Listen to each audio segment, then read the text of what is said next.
Let me give you a little education. They say there are different names for a tiger depending on its age. A cub is a big cat. A juvenile is a striped terror. A full-grown male is a beast, and a seasoned-old hunter is a white-browed king. The ones that live past 20 are called mountain lords, though few ever make it that long. And after that, they say a tiger becomes something else entirely, a legend, whispered on the wind. But the most important stage, the one they never tell you about, comes after legend. It's called Willow Reed, because my wife's name is Willow Reed. Her parents weren't exactly scholars. They just thought the name sounded poetic when they picked it for their little girl. At first, I thought it was beautiful too. Who knew that years later, the name would become less of a noun and more of an adjective for her. Like most women named Willow, she's an absolute knockout. Face, figure, personality, conversation, she checks every box. Grade A, top tier, the whole package. But that's all a front. I'm the only one who knows the terror that lies beneath. If I had to describe my married life with a sign, it'd be one of those posters you see in a hospital waiting room. Top line, prevent domestic violence. Bottom line, a call for compassion. And in big, bold letters across the middle, don't talk to strangers. But how am I supposed to not talk to strangers? I own a business. If I don't talk to strangers, I don't eat. So if she's so rough, why not get a divorce? It's not exactly a taboo these days. Honestly, I can't bring myself to do it. We were childhood sweethearts, the real deal. Emitting kindergarten. She's the only girl I've ever known. Besides, I am terrified. Her family's martial arts go back generations. She's a ranked fighter, and every move she makes is a kill shot. The fact that she hasn't murdered me in my sleep yet is, in my mind, definitive proof of her undying love. Every time she lays into me, she has a perfectly rational explanation, and you can't argue with her. This isn't just a girl who took a few self-defense classes. It happens anywhere, anytime, for any reason. I've seen those articles online, the ones that say men who get beat up by their wives are letting it happen. That there's no way a man can't overpower a woman. So it must be out of love, a difference in strength. Easy for them to say. They've never met my wife.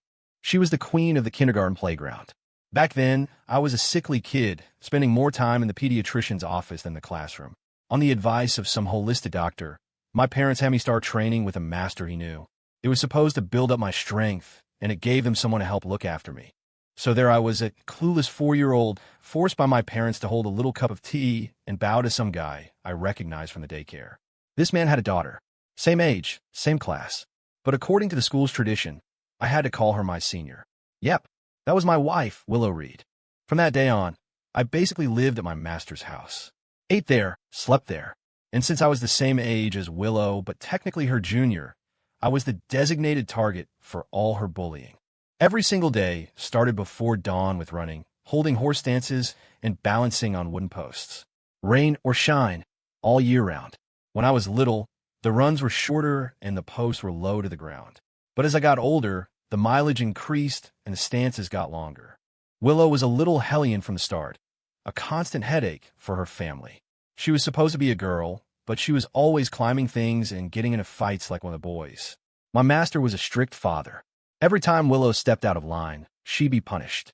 Either she'd be kneeling in front of the founder's portrait all night or holding a bowl of water in a horse stance until her legs gave out. None of it worked. It was like she was born to cause trouble. Even when her palms were swollen like catcher's mitts from the master's ruler, she'd be right back at it the next day. Her mother would just sigh and shake her head. How is she ever going to get married? Who would want a girl like this? Willow, ever the comedian, would yank me over while I was practicing. What do you mean? No one will want me. My junior here will marry me. Then she'd glare at me, a silent threat in her eyes. Right, Ethan? I guess some jokes have a way of coming true. I was always the quiet one, probably because I was sick so much as a kid. I preferred a book to a brawl. Willow and I were complete opposites. I was so calm I might as well have been the girl. My master was easier on me, knowing my health wasn't great. He'd always cut my training regimen by at least a third compared to the other students. Willow always complained he was playing favorites. The other, older students didn't help, always teasing her that master loved his youngest apprentice more than his own daughter. Some of those guys were my master's age, with apprentices of their own who were older than me. I was the last one he'd taken on, the baby of the group. Even guys who joined after me, but were years older, had to call me their senior. But really, I was just Willow's shadow, her permanent sidekick. We were inseparable. Before elementary school, we practically shared a bed. We only got separate rooms when we got older. We didn't share a bed again until we signed our marriage license. So, for her, bullying me was second nature. But I was good to her, too. When Master would punish her by sending her to bed without dinner, I'd sneak her food. When he made her kneel all night, I'd stay up with her. Whatever she requested, no, commanded, I did without question. Even so, I couldn't escape the occasional beating. If I asked why, I'd get a takedown for my trouble. But nothing lasts forever. The day finally came for me to graduate from my training, which meant I could finally go home to live with my parents. My master and his wife were sad to see me go. I'd grown up under their roof. But rules were rules. My parents promised I'd be back for every major holiday. After a few more words of advice from my master, I reluctantly followed them home. Willow was grinning from ear to ear. The crybaby is finally gone. No more looking at your pathetic little face. I didn't expect to see her that very night, peering into my window, hands cupped around her eyes. My bedroom was on the 3rd floor. I yanked the window open and pulled her inside. "What are you doing here?" She dusted off her clothes from the climb. "What? Not happy to see me?" "I wouldn't dare say that." "Welcome. Of course, I'm happy. But why didn't you just use the front door?" She gave me a look that screamed, "Are you an idiot? How was I supposed to know which apartment was yours?" I handed her a bottle of water. "You could have just yelled my name. Do you have any consideration for others? It's the middle of the night. Just because you're not sleeping doesn't mean nobody else is."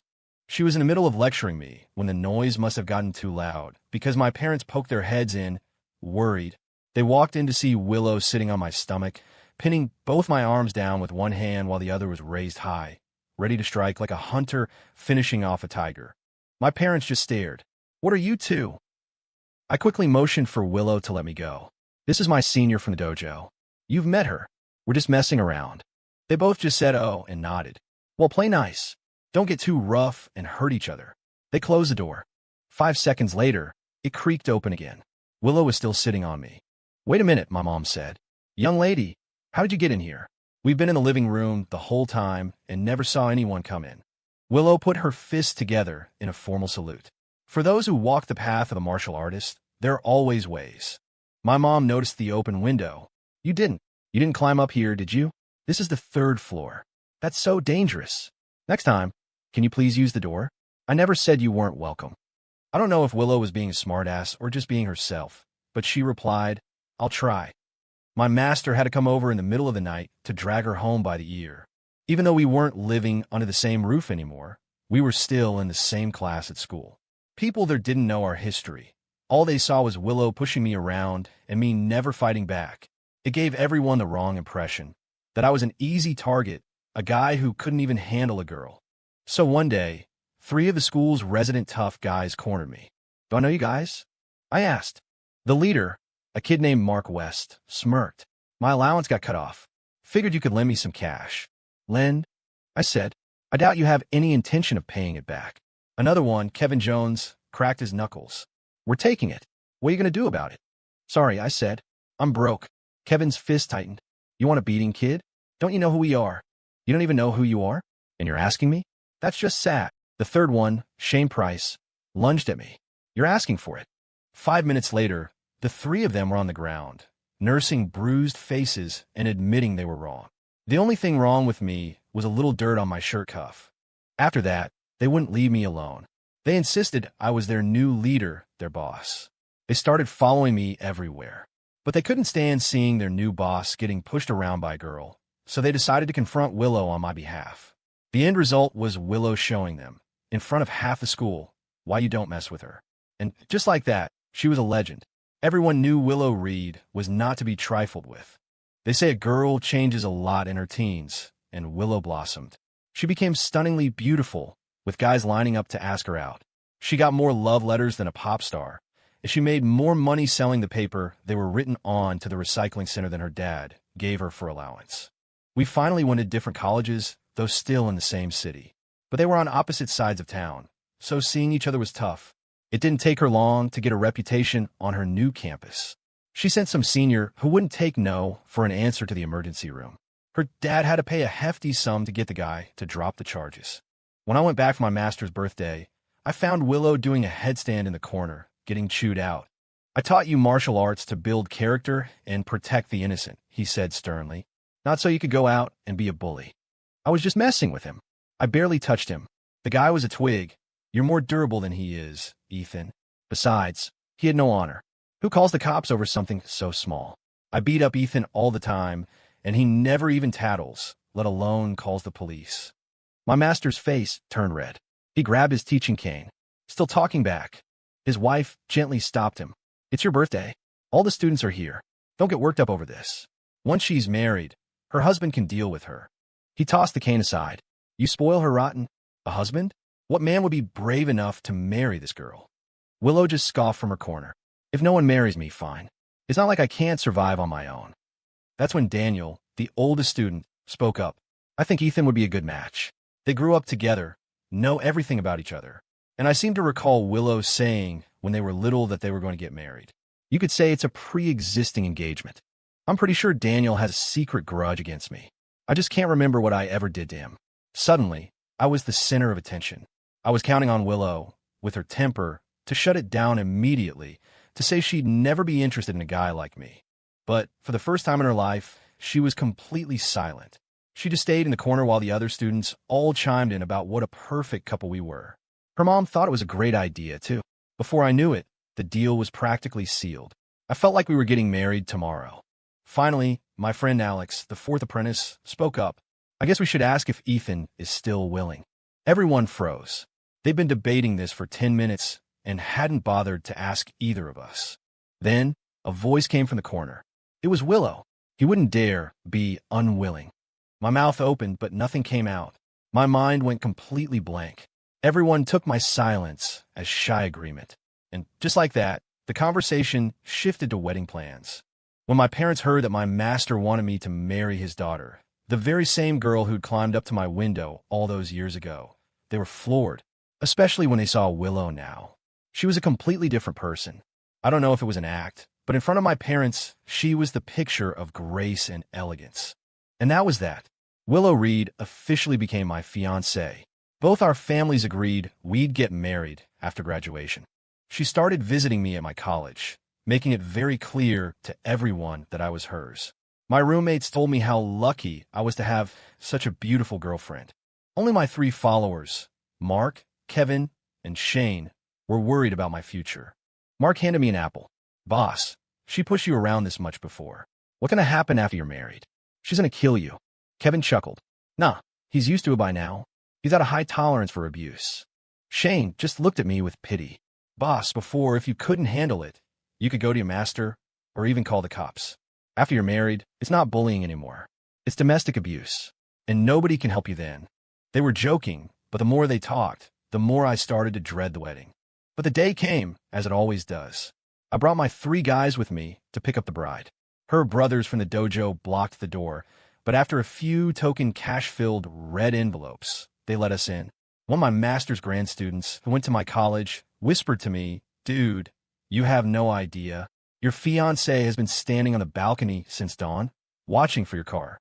She was terrified you were going to be a runaway groom. Her dad even told everyone to go easy on you, in case you change your mind and bolted. I was so embarrassed. Was it really necessary? As if I'd dare. The dojo had a huge network, which meant a lot of guests and a lot of wedding gifts. Forget drinking toast with everyone. Even if it was just water, I would have thrown up. In the end, 2 of my apprentice nephews had to carry me back to the hotel room. I woke up in the middle of the night, my throat dry. I instinctively reached for the water on a nightstand. My hand brushed against something soft and warm. I shot bolt upright. The person lying next to me, the genetic fear hardwired into my DNA, almost sent me tumbling off the bed. My wife, Willow Reed, was propped up on her elbow, watching me. How did I end up married to you? I swallowed hard, my throat like sandpaper. Is it too late to regret this? Regret? I never do things I regret.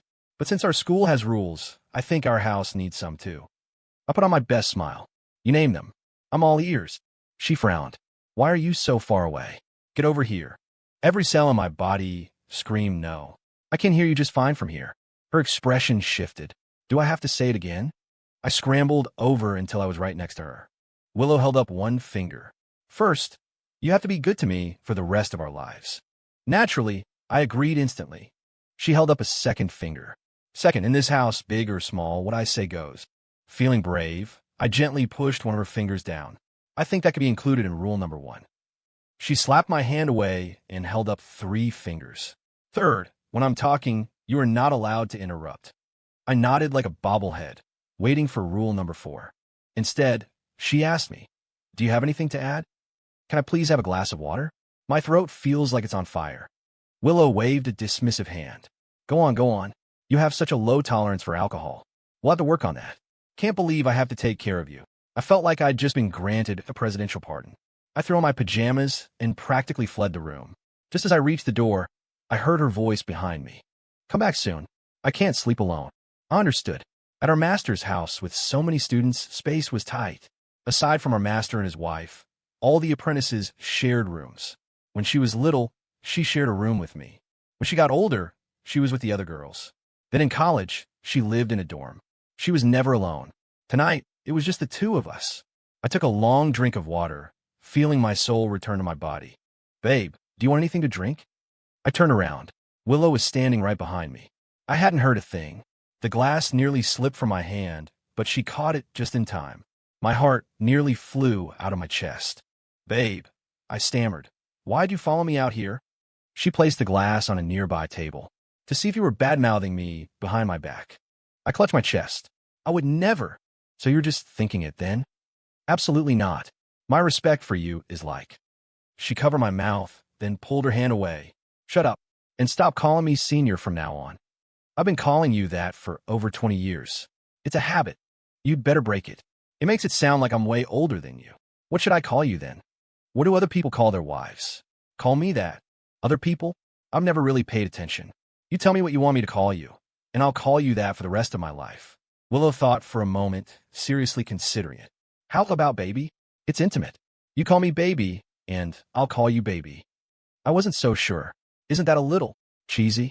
Are we still going to be calling each other baby when we're 80? She reached out and squished my cheeks. When we're 80, we'll be old babies. What, you don't like it? I love it. Absolutely love it. Let me hear you say it. I am naturally introverted. Saying it here, with just the 2 of us, was one thing. Shouting it across a crowded street, I'd die of embarrassment on the spot, even if someone laughed at something completely unrelated. Baby. She kissed me. Good boy. Now come back to bed. The next day, we went to visit her parents. We ran in her older brother, Leo. Hey, you're back, he said. Just bought a watermelon. Didn't expect company, so there's only 1 slice left. Here, you have it. He handed it to me. I immediately passed it to Willow, out of respect. It was no big deal, but I was genuinely thirsty from the alcohol leaving my system. After she was done, there was still a bit of red left on the rind, so I picked it up and started gnawing on it. Leo saw this, snatched the rind out of my hand, and threw it in the trash. He pointed at Willow. I let it slide when you bullied him as a kid, but you 2 are married now. Are you still pushing him around? Come here, you, and I need to talk. Willow waved her hands frantically. No, it's not like that. He's doing it on purpose. If there was one person in the world Willow was afraid of, it wasn't her parents. It was Leo. He was the only one who could ever control her. As he dragged her outside by the arm, she yelled back at me, "What are you doing? Explain yourself." Leo switched from pulling her arm to twisting her ear, threatening him right in front of me. You're not afraid I'll send you back for a refund, are you? After Willow repeatedly promised her brother she wouldn't bully me anymore, we finally went to see her parents. My master wasn't taking on new students anymore. In his spare time, he put on a pair of sunglasses and live stream on his phone. As we were about to go in, I remembered I'd left the gifts in the car. When I got back, I found my master and his wife sitting with stone-cold expressions, each scrolling through TikTok on their phones. The moment they saw me, their faces lit up and they rushed over. Are you tired? You drank a lot yesterday. What do you want for lunch? Have you missed us? Your family. You didn't have to bring anything. Willow glanced at the platter of fruit on the table. Hey, Leo said you had guests this morning and only 1 slice of watermelon was left. There's plenty of fruit here. Her father said, this is all for my youngest apprentice. Her mother was still good to her, though. She handed Willow a thick red envelope of cash. Willow, who had been sulking all morning, finally cracked a smile. Thanks, Mom. You're the best. Then her mom handed me an identical envelope. And this is yours. You've worked so hard for us our whole lives, I said, pulling a prepared wad of cash from my own pocket. We're married now, really grown up. It's our turn to take care of you. I handed the money to her mother. Mom, take this. I know it's not much. The smile on Willow's face vanished. At lunch, her parents kept piling food into my bowl until it was a small mountain. Dad, Mom, I really can't eat anymore, I pleaded. Her father looked displeased. What happened? You go to college and your appetite shrinks? Eat more. Willow said I need to strictly control my weight and not get too fat. Seeing the dark look on Willow's face, I immediately shut up and stood. I'll do the dishes. Her father pushed me back down into my chair. What are you doing? Let Willow do them. I was horrified. That's not right. We have an agreement. I do all the dishes at home. This is my house, he declared, which makes it your father-in-law's house. What I say goes. He pointed at Willow. Go wash the dishes. In all the years I'd known her, I had never seen her do a single chore. Even when it was her turn to clean the classroom at school, I did it for her. This was a sight I had to see. She didn't even know how to use dish soap. She just stood there, staring at the pile of dirty dishes in the sink. Her father picked up a brick from the patio, and with a single punch, shattered it into pieces. Willow's dishwashing speed increased dramatically. We were at her parents' house for less than 3 hours before Willow dragged me out of there. The second we got home, my re-education began. Back in college, I'd had a knack for business. Mark, Kevin, and Shane weren't great students, but they were loyal. With their muscle, we started a moving company and made our first real money. I used that to open an advertising agency, starting with simple printing and flyers. By the time we graduated, it had grown into a full-fledged media company.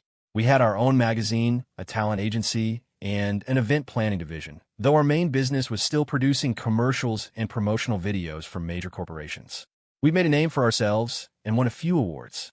Of course, none of it would have been possible without the encouragement of my dear wife. From the day I started the company, she took on a behind-the-scenes role. She'd always preferred short hair, but to fit the image of a corporate wife for media appearances, she grew it out. My master didn't mind me going into business, but he always wanted me to open a martial arts school to carry on our tradition. I'd mostly let my training slide since college, aside from hitting the gym to stay in shape. Plus, I knew nothing about running an educational institution. I had to tell him I wasn't the right guy for the job, but if he ever needed funding, I'd be there in a heartbeat. One day, I came home and saw that Willow had cut her hair again, back to a sharp, practical bob. I was so used to her long hair that for a second, I thought I'd walked into the wrong house. What made you cut your hair? Willow walked over to me. How does it look? I put my arm around her. Baby, you look beautiful no matter what. She struck a fighting pose. I'm thinking of getting back in the octagon, win a championship, then open that school. I immediately shot her down. No, I don't agree. Her face went cold. I wasn't asking for your opinion. This isn't a discussion. It's a notification. She'd been supporting my dreams for so long that I'd forgotten one of our wedding night rules. In this house, what she says goes. You want to open a school? Fine. I'll fund it. You can manage it yourself, hire a professional director, be the honorary principal, whatever you want. But you're a mother now. What if something happens to you in the ring? Willow raised a fist threateningly. You don't have faith in me? I'm not some delicate corporate wife. I've still got the skills. I had no choice but to give in. I had Kevin find a few sponsors to host a local cage fighting tournament. Our company would handle the promotion and live stream it across all major platforms. I promised her that if she won the championship, I would unconditionally support her return to professional fighting. It was an empty promise, I thought, but she was supremely confident in her abilities. To keep her identity under wraps, I had all the fighters use code names. She chose the name Luna. When I asked her what it meant, she quoted an old poem. The willow on the river is like smoke. The wild geese fly under a waning moon. Shouldn't your name be Waning Moon then, not Luna? She shot me a look. That sounds so unlucky. A full moon in the sky outshines all the stars. I went to the office and told Mark the plan. He stared at me. You're telling me the boss's wife is going to fight in a tournament? Shane chimed in. What's the point? Isn't beating up the CEO of a publicly traded company enough for her? She needs to beat up other people, too? I shrugged. Maybe. In any case, I'm leaving this in your hands. They looked at each other, then back at me. Boss, that's a tough ask. The three of us were never great fighters, and we haven't been in a real fight in years. Cage fighting. We don't know the first thing about it. What have I always taught you? Leave professional matters to the professionals. Find some sponsors, then find some of the best fighters in the country. I want my wife to make it to the semifinals, give her a good run. In the early rounds, feed her some amateurs to let her have fun. But later on, swap in the real pros. Just make it look convincing. I stood up. And the most important thing, make sure she doesn't get hurt. Mark grinned. So you want us to rig the fights? Shane nudged him. It's not rigging the fights. It's a testament to the boss's love for his wife. The tournament went off as planned. Willow hadn't lost a step. She finished most of her early fights by knockout. When it came to the later rounds, the so-called pros didn't have to act. They genuinely couldn't beat her. I started to worry that she'd actually win the whole thing, which would mean she'd really go back to professional fighting. I called Kevin into my office. The final is coming up. Is the fighter you found reliable? Kevin assured me she was. The woman was a former strawweight champion in a major MMA league. Still, I wasn't convinced. I had him send me her file. A familiar face stared back at me from the screen. It was Chloe Vance. She had been Willow's roommate in college. They were as close as sisters. After I turned her down when she asked me out, she just disappeared. I never thought I'd see her again, especially not here. I needed to know what had happened to her all those years ago. So, I got the address of the gym where she was training. She was in incredible shape, her body lean and powerful from years of discipline. The moment I saw her, I knew Willow was no match for her. Chloe recognized me instantly. Well, if it isn't my ex. Long time no see. She was still as bold as ever. What ex? I whispered, glancing around. Don't say that. We never dated. You can deny it all you want, but you were my first love. Can't change that. I waved a hand, trying to shut down the topic. She looked me up and down. So, did you come here looking for me specifically, or is this just a happy coincidence? I ignored her question. Are you confident you can win the final? Worried about me? You want to go a few rounds for old time's sake? I shook my head. No thanks. I'm just a businessman now. I'll let all go. I pressed on. What about you? When are you thinking of retiring? She did a couple of chest stretches. Depends on how my body holds up. It's not like I have anyone waiting for me. You must have seen my fights online and came looking for me, right? This match, I said, my voice low and serious. You have to win.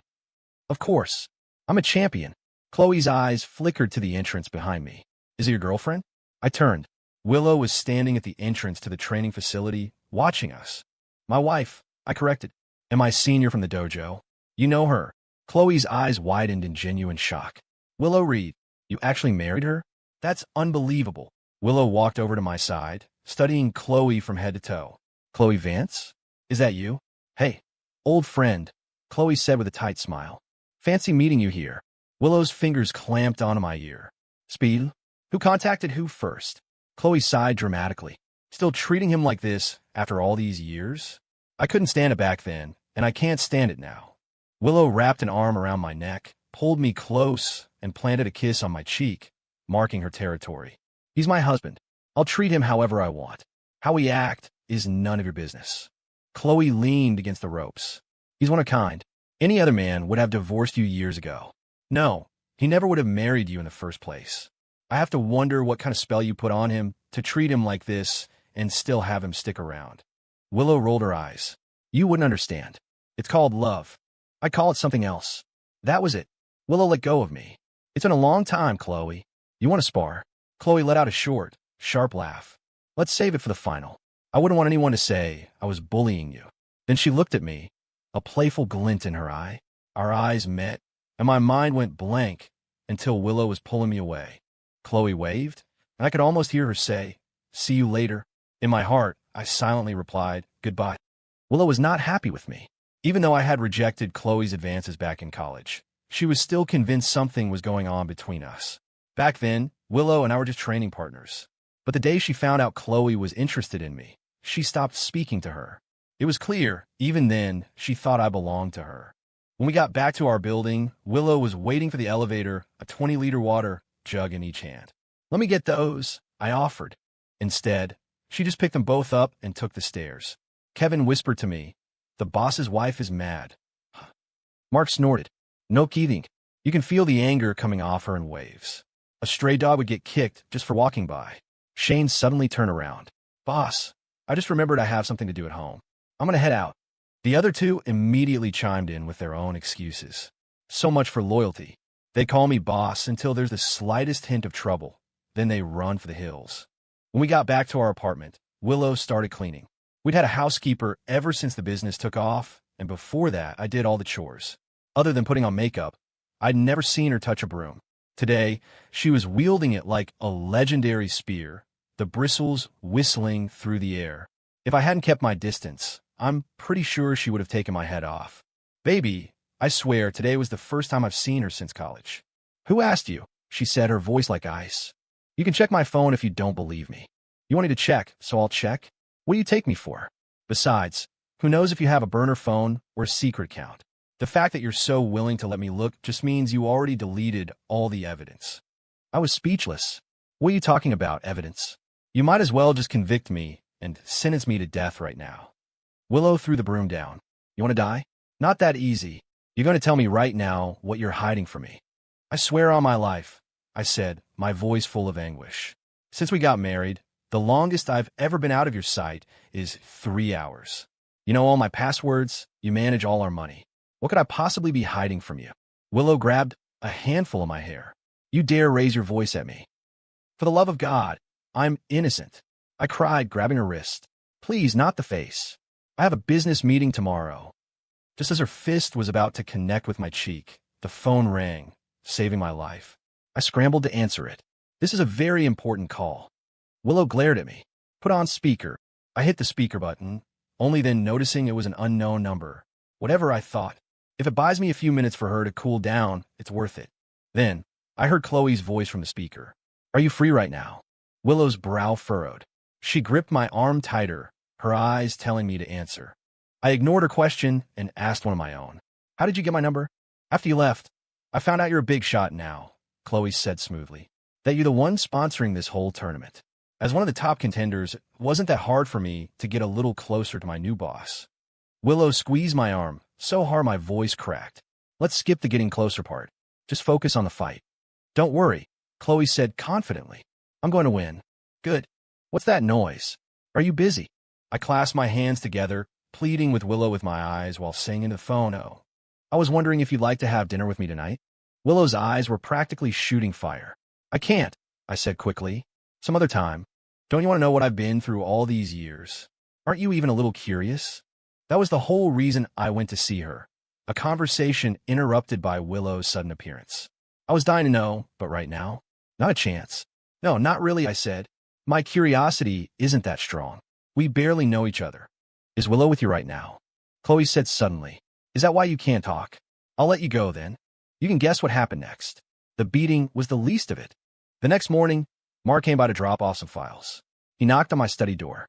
Boss, don't knock. My voice came from behind him. I'm out here. Mark jumped a foot in the air, then clutched his chest and handed me the folder. Boss, looks like you're really getting your money's worth out of that hallway space, huh? I sat up from my makeshift bed on the floor, annoyed. Cut the crap. Is everything taken care of? Before he could answer, the lock on the apartment door clicked. Willow stepped out. Mark's survival instincts went into overdrive. He practically teleported to the elevator, mashing the call button. Morning, ma'am. Willow crossed her arms. What's the rush? You just got here. A busy day. Flying out this afternoon. Early flight tomorrow. Gotta go pack. The elevator doors opened, and he dove inside, frantically pressing the close door button. Willow walked over and held out her hand. What's that? Let me see. I held the folder back. It's just some company stuff. Nothing you need to worry about, baby. You're so afraid of me seeing it. What is it, something shady? I sighed and handed it to her. I was trying to make it a surprise. She flipped through a few pages, then looked up at me, her expression softening. She pulled me to my feet. Did I hurt you? It's okay. I'm used to it. She wrapped her arms around my waist. You must have been freezing out here. Come inside. I'll make you some hot ginger tea. Don't wonder why she had such a sudden change of heart. The folder contained the complete project proposal for the Willow Reed Fighting Academy. This was the first time I had ever watched my wife fight in a real match. The two of them looked like they were there to settle a score that went beyond a championship belt. It was a battle for keeps. The ref gave the signal. The match began. The sharp ring of the bell shattered the tense silence. They circled each other, cautious, probing for an opening. Willow's eyes were laser-focused on her opponent's movements, but Chloe's gaze kept drifting over to me, a look that was part challenge, part old grudge, and part a dramatic, for my eyes only performance. He likes to see me in red. Chloe spoke first, her voice low but carrying in the quiet arena. She threw a feint, a jab that skimmed past Willow's cheek. He said it was hot like fire. My heart leaped into my throat. I clenched my fists, my nails digging into my palms. She was lying. I'd never said that. I don't even like bright red. Willow always preferred cooler, calmer colors, and I'd long since adopted her taste as my own. Willow's face was a mask. She answered with a low kick that connected solidly with Chloe's thigh, making a dull thud. Chloe stumbled, the smile on her face faltering for a second.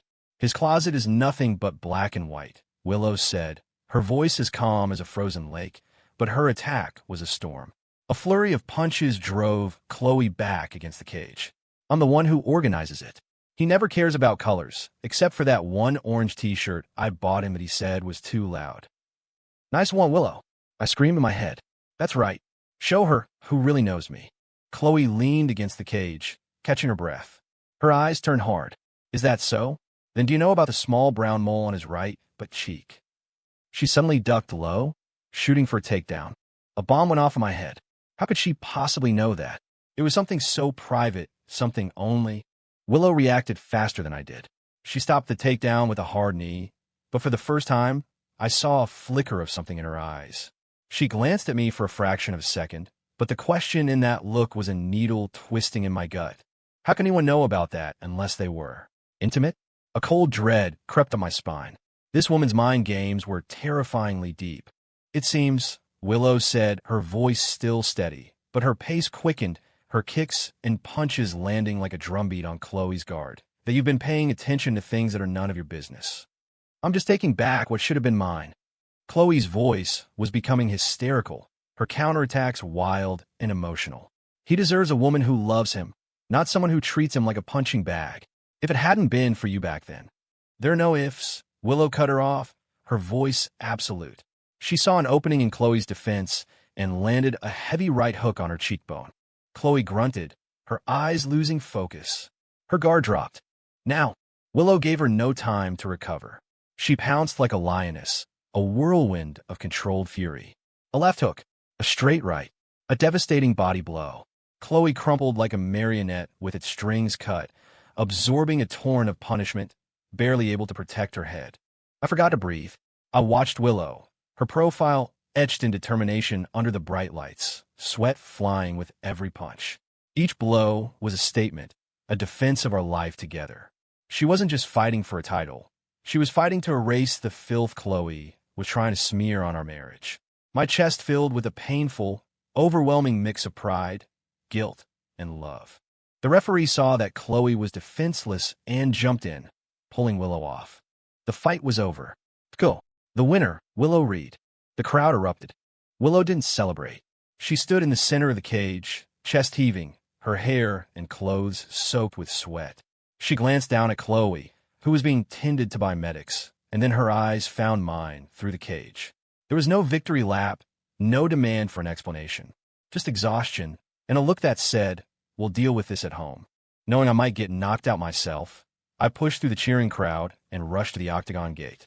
The moment a staffer opened it, I squeezed inside. Willow turned to face me. I couldn't find any words. I just stepped forward and pulled her into a tight, desperate hug. She was hot and drenched, smelling of the fight and a faint trace of blood. I am sorry. I choked out the only words I could manage. She shook her head against my shoulder, her voice hoarse. We'll talk at home. I won the match. And I won something else, too. I held her tighter. Yes, she had. She had won everything. And all I knew was that this woman, who had just gone to war for me in a steel cage, was the only thing in my life that mattered.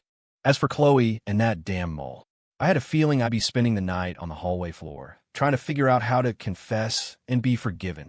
But Willow never asked about it. She never mentioned Chloe or the mole again.